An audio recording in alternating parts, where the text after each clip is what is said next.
Hello and welcome back to my channel. I am Upasana Taneja. So आज की इस video में हम स्टार्ट कर रहे हैं मिलने थॉमसन मेथड। क्या होता है मिलने थॉमसन मेथड और क्यों इसका यूज़ होता है? ये बेसिकली यूज़ होता है कंस्ट्रक्ट करने के लिए एनालिटिक फंक्शन को, to construct analytic function. So what is an analytic function? Analytic function क्या होता है ना? जो किसी भी पॉइंट पे हम अगर एनालिटिक चेक करें तो क्या करेंगे कि उस वो फंक्शन उस पॉइंट पे और उसके नेबरहुड में क्या है, डिफरेंशिएबल है। अदरवाइज ये टॉपिक डिटेल में हम पहले डिस्कस कर चुके हैं, तो आप उस वीडियो को देख सकते हैं। इसके बाद हमें पता है अब ये मिलने थॉमसन मेथड का हमने यूज़ करना है एनालिटिक फंक्शन के लिए।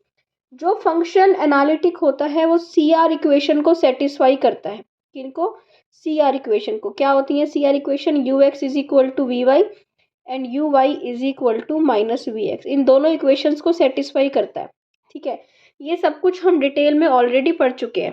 तो आज हमने बेसिकली ये देखना है कि क्या है मिलने थॉमसन मेथड। इसका थोड़ा सा प्रूफ करेंगे, डिराइव करेंगे इसको, और फिर इसके कुछ एग्जांपल्स देखेंगे। ठीक है, सो देखिए, आपको पता है कि z जो होता है, वी नो दैट कि z क्या होता है? z होता है x प्लस आयोटा वाई। मिलने थॉमसन ने क्या किया? मिलने थॉमसन ने बोला कि हम क्वेश्चन को करेंगे सिर्फ उसके रियल पार्ट को कंसीडर करके। हम एक फंक्शन कंस्ट्रक्ट करेंगे सिर्फ रियल पार्ट को कंस्ट्रक्ट करके। अब जब हम रियल पार्ट कंस्ट्रक्ट लेते हैं, कंसीडर करते हैं बस, तो रियल पार्ट में क्या होता है? इमेजिनरी पार्ट ज़ीरो होता है, बिल्कुल। ठीक है, जैसे कि अब जेड बार ये है, जेड बार क्या होगा? X minus iota y. ठीक है, तो रियल की पार्ट क्या होता है? आपकी इक्वेशन नंबर 1 ले लो, ये 1 2 ले लो ये। ठीक है, तो अगर आप x निकालो तो x क्या हो जाएगा? z प्लस जेड बार बाय 2 हो जाएगा, और y क्या हो जाएगा? z माइनस जेड बार बाय 2 आयोटा, यही हो जाएगा। इसके बाद अगर हमने सिर्फ रियल पार्ट को कंसीडर करना है ना, तो z इक्वल टू क्या हो जाएगा? z बार हो जाएगा। तो रियल पार्ट को कंसीडर करना हो तो मिलने थॉमसन मेथड में बेसिकली हम z को क्या लेते हैं? z बार लेते हैं। ठीक है, तो इसके बाद ये एफ जेड क्या होता है आपका? एफ जेड फंक्शन होता है u प्लस आयोटा वी, और बेसिकली हम इसको बोलें तो क्या होता है? ये u of x y plus iota v of x y, यही होता है। इसके बाद u x क्या है? z प्लस जेड बार बाय 2। ये क्या है? z माइनस जेड बार बाय 2 आयोटा, यही y है। Okay, plus iota v of x क्या है? z प्लस जेड बार बाय 2 v, और क्या है ये? z माइनस जेड बार बाय 2 आयोटा, यही है हमारा ये u और v। तो अगर हम z को z बार ले लें रियल में कंसिडर करने के लिए फंक्शन को, क्या कर दे हम? Put z equal to z bar. जब आप z equal to z bar रखोगे तो यहाँ पे क्या हो जाएगा? u क्या बन जाएगा? अब एफ जेड क्या हो जाएगा? u z plus z by 2, 2z by 2, 2z by 2 क्या हो जाएगा? z हो जाएगा। And z minus z bar क्या हो जाएगा? 0 हो जाएगा। प्लस आयोटा v, ये भी क्या हो जाएगा? z comma 0। तो बेसिकली जो आपका फंक्शन बन गया वो क्या बना? अगर हमारा फंक्शन क्या था? हमारा क्या होता है फंक्शन? ये होता है, इसको मैं 3 बोल देती हूँ, ये होता है फंक्शन। अगर मैं 3 में रिप्लेस कर दूँ x को z से और y को 0 से, तो मुझे यही एफ जेड तो मिलेगा। Okay, which is same as, हम क्या लिख सकते हैं? Which is same as 3, equation number 3, if we replace x by z and y by 0। तो बेसिकली आपको यही तो मिल गया। तो यही मिलने थॉमसन मेथड है कि हमें क्या करना है? x को z से रिप्लेस करना है, y को 0 से रिप्लेस करना है। ठीक है, पर किस में रिप्लेस करना है? अब देखो एफ जेड क्या है? एफ जेड है u plus iota v. Okay, इसका मतलब एफ डैश जेड क्या होता है? ये हम पहले पढ़ चुके हैं जब हमने कौशी रीमान थ्योरम पढ़ी थी। Plus iota curly v by curly x, ये होता है एफ जेड, ये हम डिस्कस कर चुके हैं। अब इसको मैं दो तरह से लिख सकती हूँ। अगर मुझे यू की फॉर्म में लिखना हो या फिर वी की फॉर्म में लिखना हो, ठीक है। इन टर्म्स ऑफ यू लिखना हो तो मैं कैसे लिखूंगी, मैं क्योंकि फंक्शन एनालिटिक कर रहे हैं हम कंस्ट्रक्ट। एनालिटिक फंक्शन क्या होता है, जो कॉशी रीमान इक्वेशन को सेटिस्फाई करता है, यही होता है ना। और curly u by curly y किसके इक्वल होता है, minus curly v by curly x के। ओके, तो अगर मुझे यू की फॉर्म में बनाना हो, मतलब मुझे यू दे रखा होगा तो मैं कैसे करूंगी, और वी दे रखा होगा तो कैसे करूंगी, ठीक है। ये हो गया curly u by curly x iota, curly v by curly x किसके इक्वल होता है, minus of curly u by curly y के हो जाएगा। ओके, तो क्या आ जाएगा, f z curly u by curly x minus iota curly u by curly y f dash z. Okay, at किस पे हो जाएगा, ये जेड जीरो पे हो जाएगा, है ना। एक्स को जेड डालोगे, वाई को जीरो डालोगे और एफ डैश जेड में ये डाल दोगे वैल्यूज, तो अपने आप फंक्शन आपका जेड में बन के आ जाएगा, ठीक है। इसी को ही अगर मैं क्या करती, एफ डैश जेड क्या है, करली यू बाय करली एक्स को क्या लिख सकती हूँ मैं, curly v by curly y plus iota curly v by curly x. तो अब एफ डैश जेड ये भी है एट जेड जीरो। तो आपके पास अब अगर आपको कंस्ट्रक्ट करना है, या तो आपको यू दिया होगा या फिर आपको वी दिया होगा, ठीक है। अभी हम एग्जाम्पल से भी देखेंगे। तो या आपको यू गिवन है या आपको वी गिवन है। यू अगर आपको गिवन है तो आप क्या करोगे, इसमें वैल्यू डाल दोगे, f dash z is equal to this डाल दोगे, यू करली यू बाय करली एक्स निकाल लोगे, करली यू बाय करली वाई निकाल लोगे, इसमें वैल्यू डाल दोगे, एक्स की जगह जेड, वाई की जगह जीरो।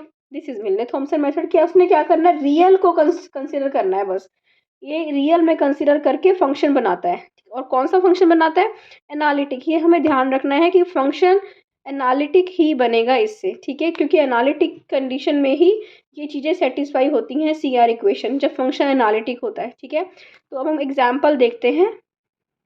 देखो अब हम ये एग्जाम्पल देखते हैं। एग्जाम्पल क्या है, ये एग्जाम्पल है, show that the function v is equal to e raise to power x sine y. इस टाइप के हम बहुत सारे एग्जाम्पल कर चुके हैं। और वैसे हम कैसे करते थे, ये तो हम ऐसे ही करते थे, v क्या दे रखा है, e raise to power x sine y दे रखा है।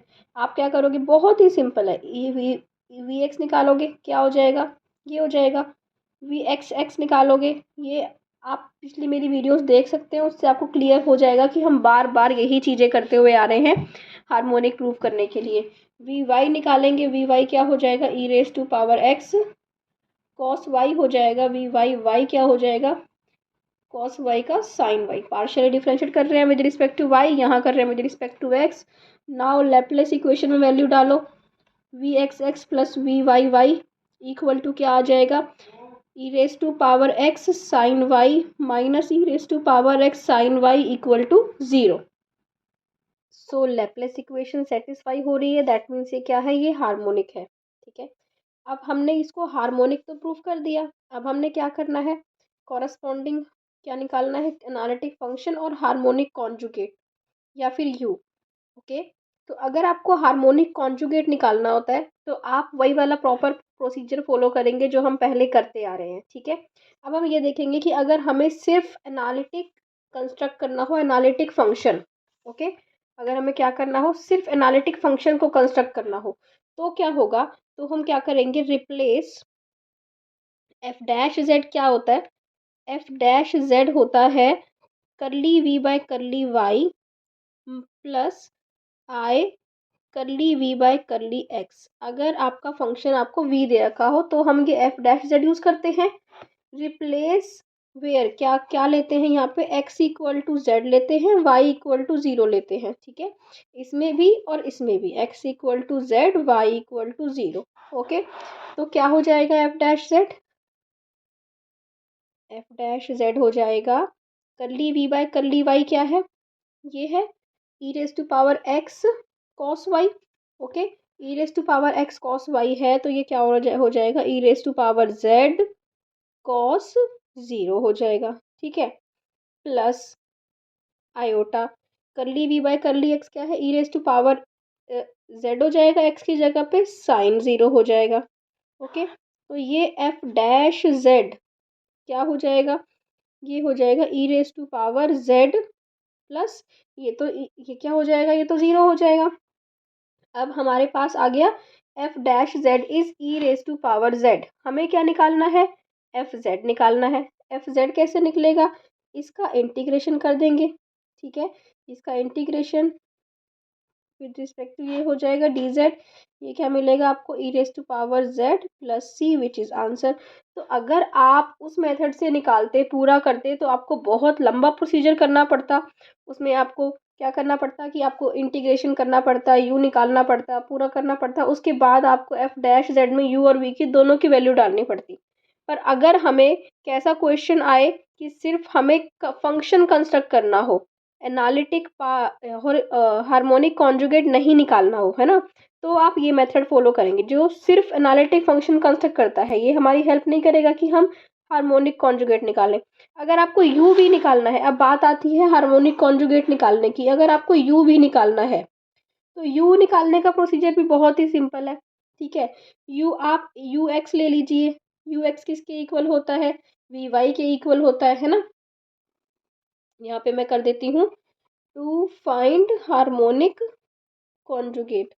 वैसे तो मैं ये बहुत बार आपको बता चुकी हूँ, आप यू एक्स ले लीजिए, यू एक्स क्या हो जाएगा, e raise to power x cos y हो जाएगा। इसको इंटीग्रेट कर दीजिए विद रिस्पेक्ट टू एक्स, क्या आएगा, e raise to power x cos y plus five y constant आ जाएगा। यू वाई निकाल दीजिए, क्या हो जाएगा, minus e raise to power x sine y plus five dash y. इसको यू वाई क्या होता है, यू वाई वी एक्स होता है, ठीक है। वी एक्स के इक्वल रख दीजिए, इंटीग्रेशन करा है तो ये पॉजिटिव वी एक्स, इसके क्या कर दीजिए, वी एक्स के इक्वल रख दीजिए। वी एक्स की वैल्यू क्या है, e x e raise to power x sine y है, e raise to power x sine y plus five dash y हो जाएगा। फाइव डैश वाई क्या आ गया, ज़ीरो आ गया, फाइव वाई क्या आ गया, सी आ गया। तो यू इज इक्वल टू क्या हो जाएगा, e raise to power x cos y plus c. U है, इस मेथड से भी निकाल सकते थे, यू है, वी है, यू वैल्यू डालोगे तब भी यही आएगा, और यहाँ से डायरेक्टली ऐसे ही निकल आया। तो ये होता है मिलने थॉमसन मेथड का पॉजिटिव थिंग कि आपको कुछ भी नहीं करना, बस एफ डैश जेड में एक्स इक्वल टू जेड डालो, वाई इक्वल टू ज़ीरो डालो, इन चीज़ों में यू दे रखा है तो यू की टर्म्स में, वी दे रखा है तो वी की टर्म्स में, और ऐसा करके आपके पास डायरेक्टली फंक्शन आ जाता है, ठीक है। सो आई होप आपको क्लियर हो गया है कि डिफरेंस क्या है, कैसे कैसे करना है आपको। अगर आपको अच्छा लगा हो तो प्लीज़ चैनल को सब्सक्राइब कीजिए, वीडियो को लाइक कीजिए, शेयर कीजिए। Thank you for watching, bye bye.